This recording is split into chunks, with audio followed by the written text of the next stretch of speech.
BC Children's Hospital Dream Lottery. Win this fabulous South Surrey home or $2.3 million tax-free cash. Tickets, bcchildren.com.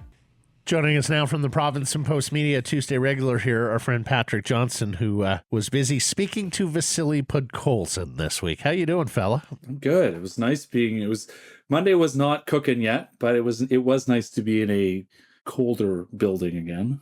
And yeah, Vasily Podkolzin. I tried to articulate it in my story how excited he was. Yes. He was bubbling, positively shone through. Yeah. He's a great personality. No, he's just a fabulous personality. Well, and he said Kuzmenko is, quote, very funny guy. I mean, it sounds like we have a couple of the sort of Alex Ovechkin type personalities here with the Vancouver Canucks, and don't know Mikheyev at all. Yeah. But you'll remember there was a time when, every Russian player who came over had a certain demeanor about them, and fun-loving wasn't exactly part of the package. And these days, and really since Alexander Ovechkin, we've seen a lot more Russian players who are willing to share their personality and have some fun and express all the joy of this game, and Vasily front and center among them.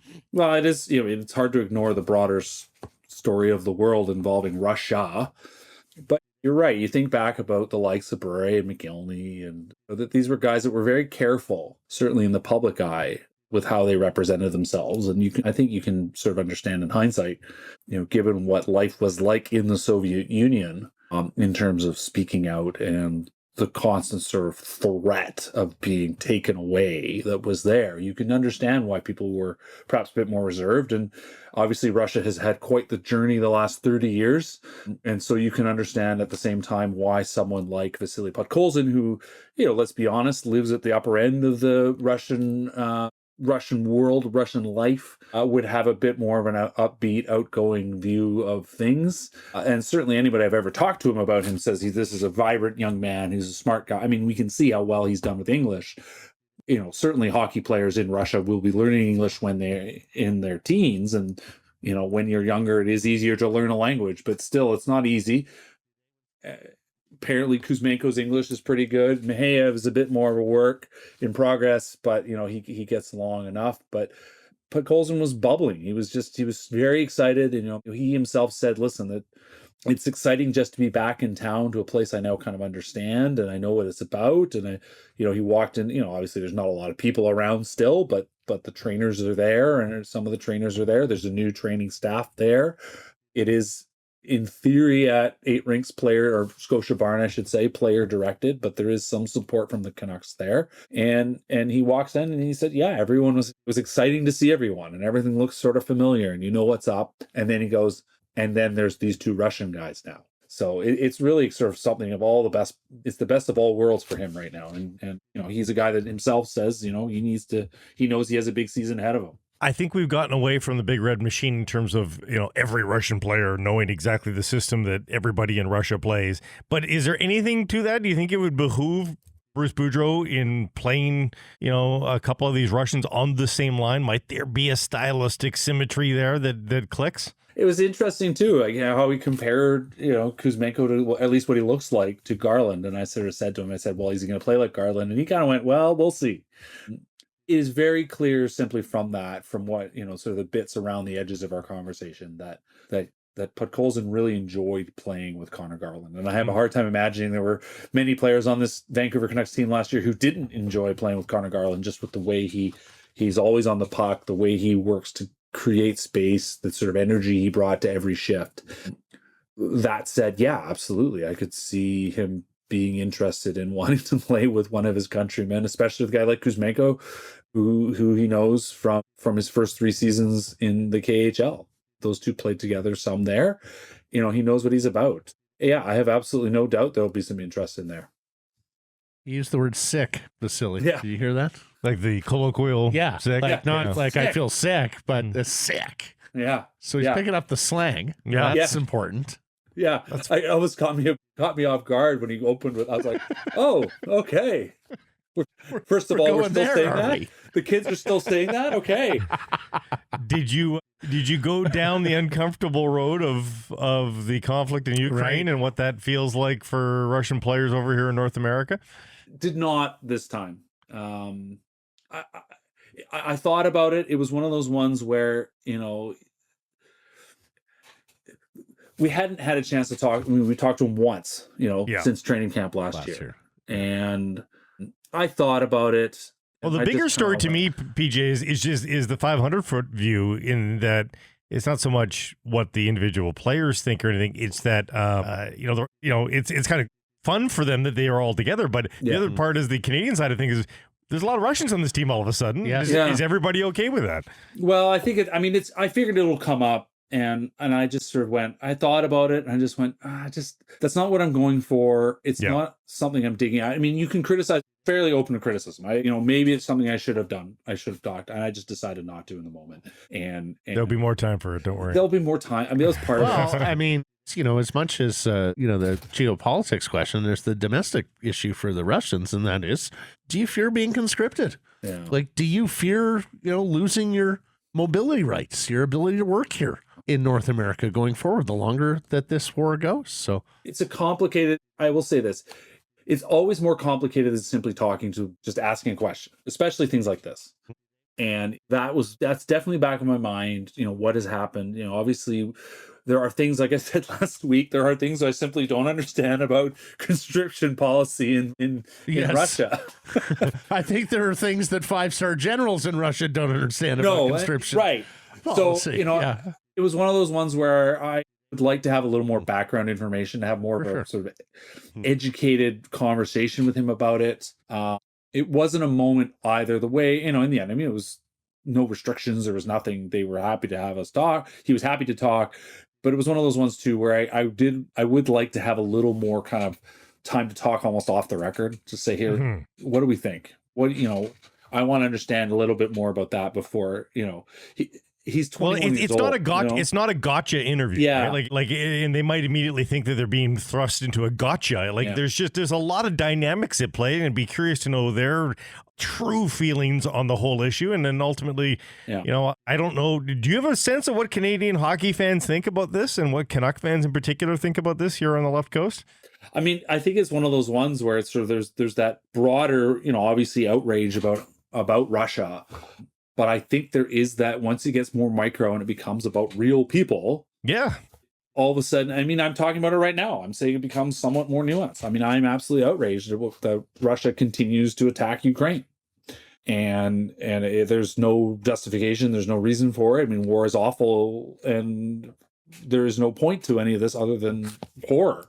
And I think in the back of my mind, that does guide some of how I think about my conversation with a guy like Vasily, because it's sort of, what's he going to say? He may say, I don't get the sense he's going to come out and be a Ovechkin, like say Putin is my president type thing. But he may say, I just don't want to talk about that. And I could ask the question, he gives me that answer, and that's fine. But like I said, this is someone that we still, part of it too, I think, is the overarching challenges we've had the last couple of years in terms of access. The fact that everything's been at a podium, it's been very hard to kind of get a little bit of a sense around the edges of these guys, build any kind of relationship with these guys, and have a sense of what they're about, and try to be fair about it.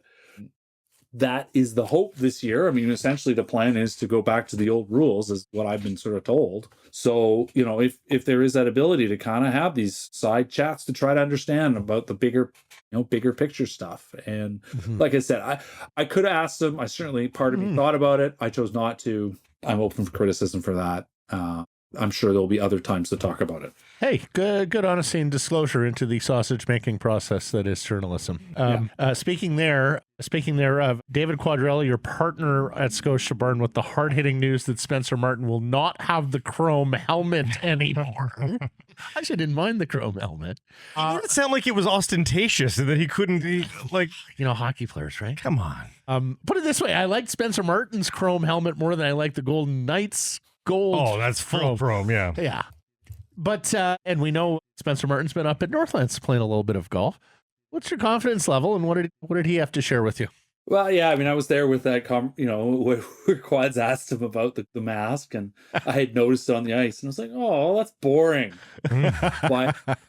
He doesn't want to, it's a bit of that tall spot. Yeah. And he says, when you're in the minors, you can kind of do that. Now I'm back at the start. So maybe, one day maybe he'll bring it back once he's had his successful couple seasons backing up that Demko.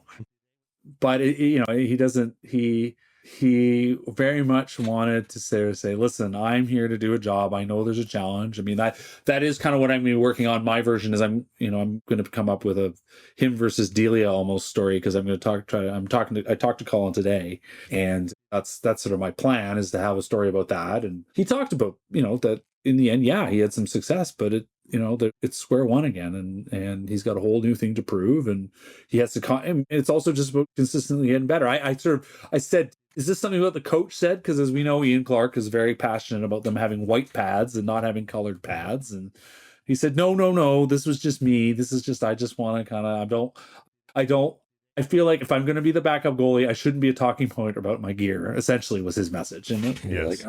But he laughed about it. Meanwhile, he was wearing purple running shorts during our conversation. So there's still an element of flash to him, I suppose. It is an interesting spot in the roster, in that you get the feeling it's going to be feast or famine. It'll either be a really great story about how Spencer Martin has risen to the occasion as backup, and he's won the bulk of the games that he's been given, or maybe he is not goalie that they think he is, and maybe there's a little bit of a trip. Which are you betting is more likely here? I think in the end, I don't think this is going to be a Martin Brochu situation. Right.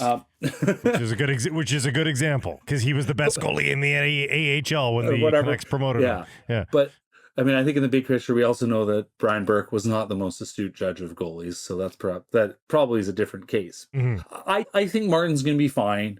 I don't think he's going to be the lights out guy that he was, especially in those first 3 games when everybody had COVID and he was the only last guy standing. I think he'll be fine. I think he clearly is a true believer, or in the Clarke system. Obviously, working one-on-one with Clarke will be a different experience. He worked a lot with Curtis Sanford, obviously in Abbotsford last year. Sanford now off to the Leafs. And when I wrote a thing about Martin in, I think it was May, and I talked to Sanford at that time about him right before he actually got hired on in Toronto. And Sanford has things he's trying to put in place are very much the same as Clarke, but his manner is very different, much more affable, much more kind of upbeat. Whereas Clarke is a very serious guy, in your face kind of guy, but with purpose, and that's the challenge. In any goalie you've ever talked to that's worked with him, that is the thing you have to recognize, is that he's not yelling at you as a person. He's yelling at you as a goalie. Yelling's the wrong word, but he's speaking strongly with you to be better, because he believes that you can do more. And there's a trust factor in all that. And Spencer clearly has recognized and accepted that. And that's where he wants to take things. And I think he'll, assuming he wins the job, and it seems like that, as far as we know, is going to be the plan. Assuming he wins the job, I think he'll be fine. He'll get, that was something too that he did get asked a little bit about. It was Quads asked him about it, but the idea of having to sit a lot, as for most of his career, he's a guy that's played a ton. And Martin himself pointed out, he said, listen, I barely played the first 6 weeks of the season last year. I was mostly practicing. I already kind of have that in my experience. And, the idea that you're only going to play every other week kind of thing. That said, I think there was resistance is the wrong word. What's the word I'm looking for? There was sort of concern last year about how many games Thatcher Demko ended up playing.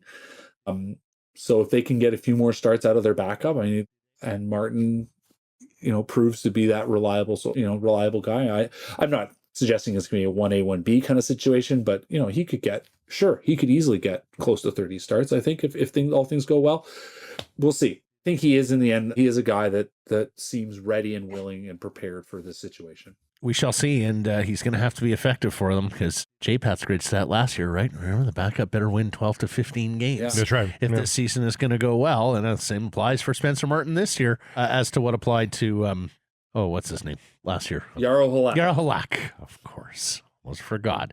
Patrick, thank you for this, my friend. Until next Tuesday. Absolutely, guys. Have a great long weekend.